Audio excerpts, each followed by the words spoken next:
think we all know, or a lot of us know, I think at this point, that there was a lot of discussion over what was going to be the national bird, right? And the quirky little thing that we learned is that Benjamin Franklin really wanted the turkey to be the national bird. And obviously, turkey's not kosher.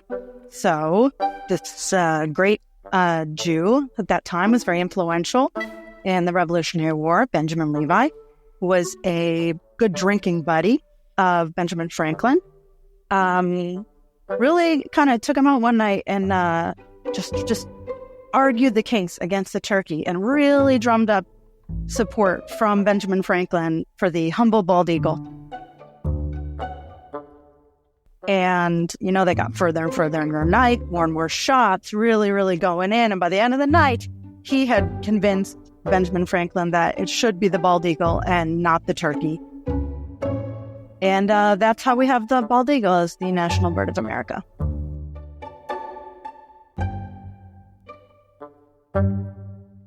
Okay, we're here today with Rachel Klein, who is my sister, but this is a different version of Rachel Klein from a world where turkeys aren't kosher. Mm-hmm. Hi, Rachel. Hi. Do I have that correct? In your world, turkey isn't kosher? Turkeys are not kosher.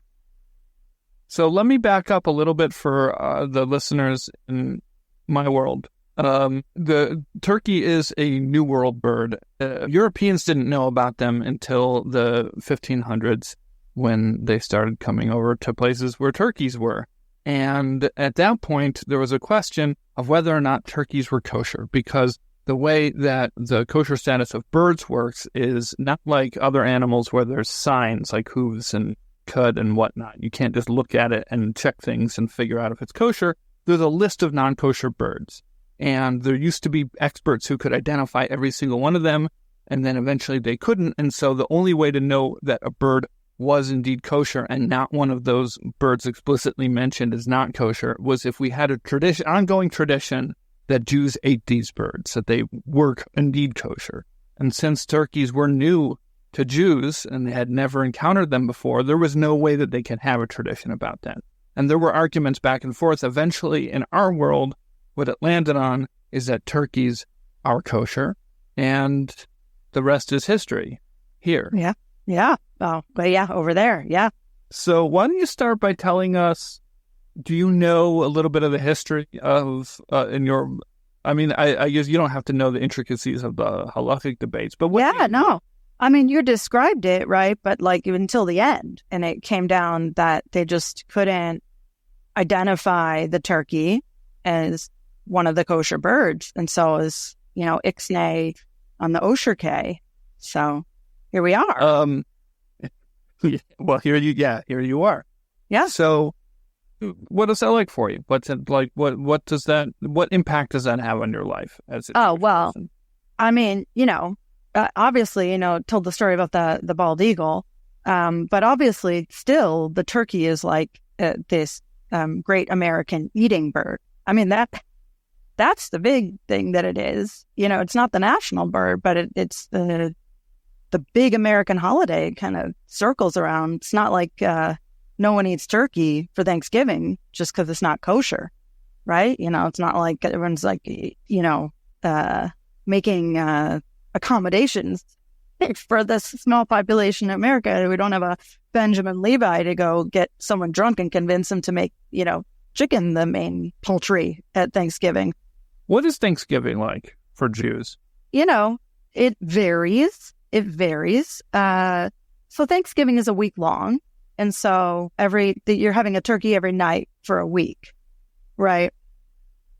Okay. Can you back up a little bit? In our world, Thanksgiving is one day. Oh, okay. So that's what I was saying Thursday. That's like high Thanksgiving. Okay. So this is interesting and this is different. Run us through how Thanksgiving works in your world. Okay. In America,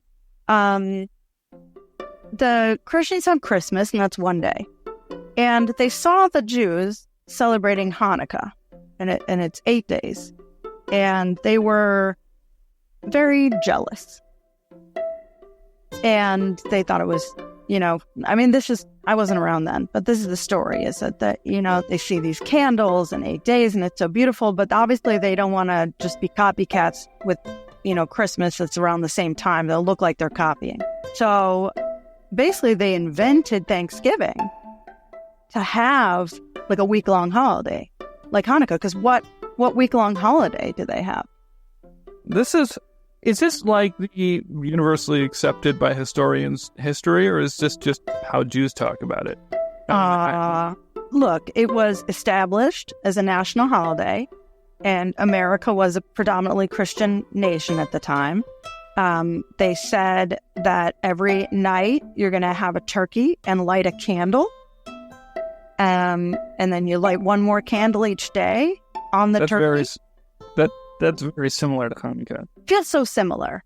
I'm assuming there's historians who would, could do a deep dive on this. It's just like... What's interesting to me is in our world, in my world, it played out a kind of... I would characterize it as kind of the opposite. And it's interesting to me because Hanukkah here, one of the big elements of it is giving presents. Is that a thing in your world? Yes. Yes, we do give presents. Yeah. And I think a lot of people would argue that was not something that was always as big of a deal and became more of a big deal because Jews in America and in other places could see everybody else giving presents at their winter holiday. And so right. that got incorporated. So it's interesting for me to hear you describing it happen the other way around, which is surprising. To me, it makes total sense. I mean, I get to you as surprising because it's just not the case in your world. But to me, it's like, yeah, people see what other people have, and if it looks cool, they want it. It's surprising to me that the dominant culture would see something that a minority has and want it.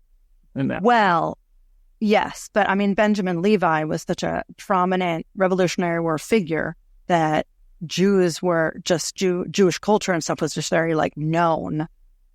You've mentioned Benjamin Levi a few times now, yeah. And I had back at the beginning I Googled it because I hadn't heard that name, but I definitely heard about Benjamin Franklin wanting the turkey as the national bird, right? And there's no record of such a person here, so that's interesting. Can you tell me more about what I was assuming that when you told us about that story, that's kind of where it ended, that was his place in history, that his one thing is Benjamin Levi helped make the bald eagle the national bird because... No, I mean, did it go further than that?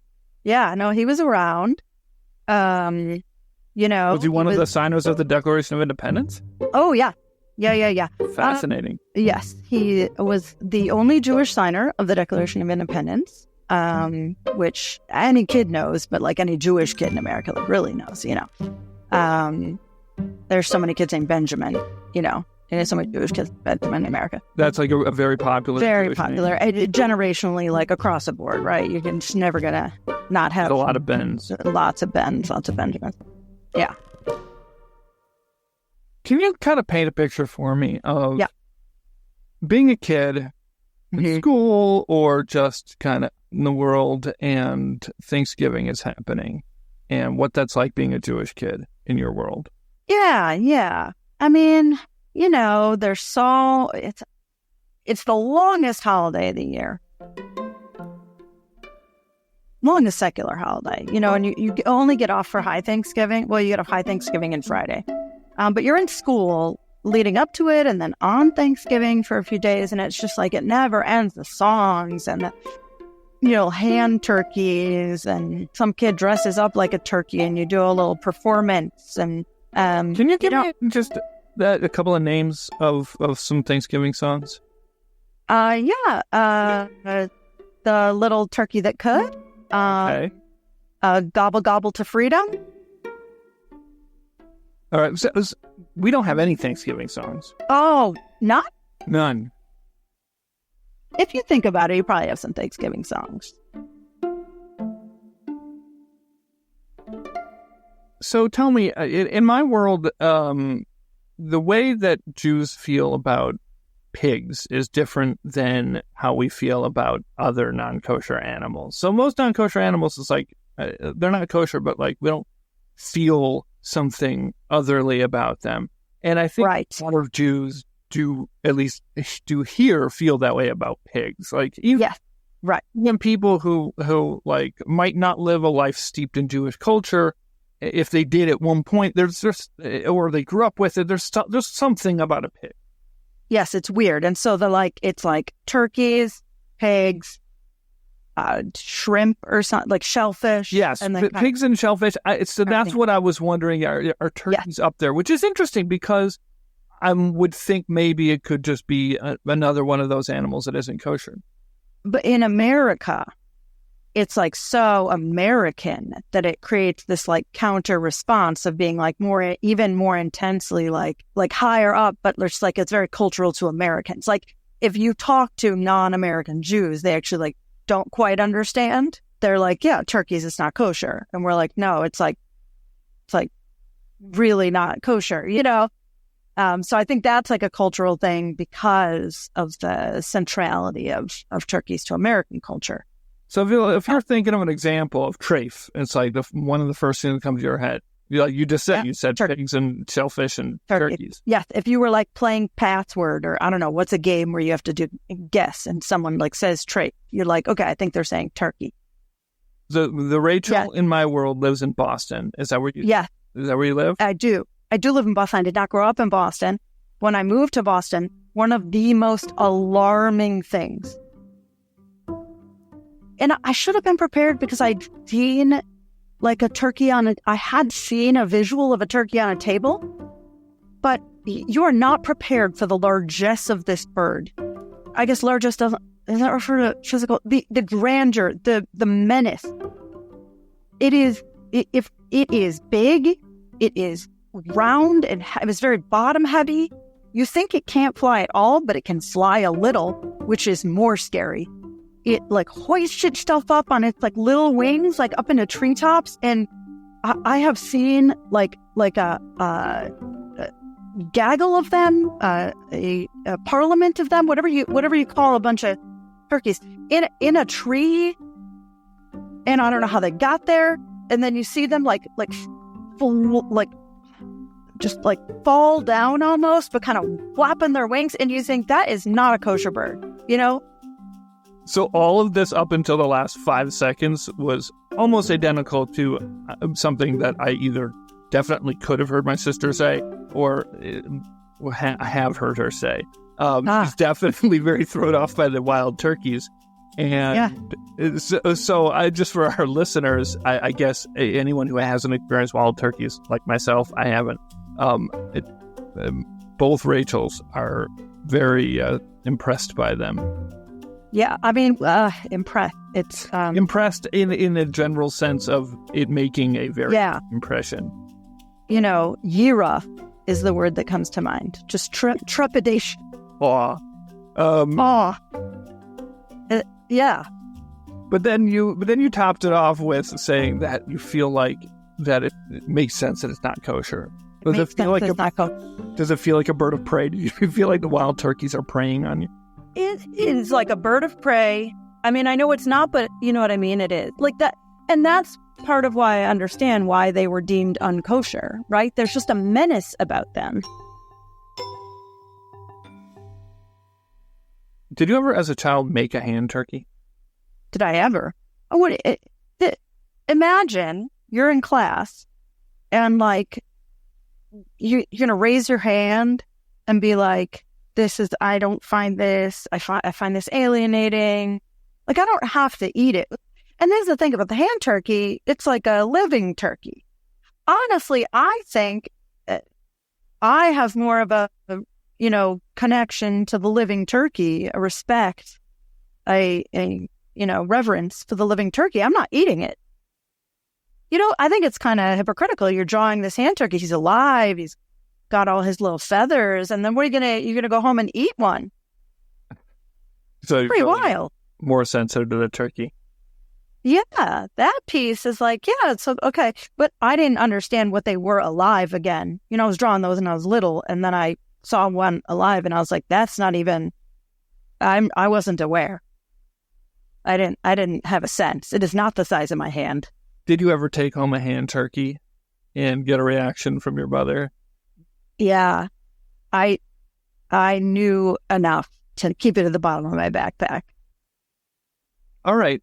So do you have any questions for me about my world?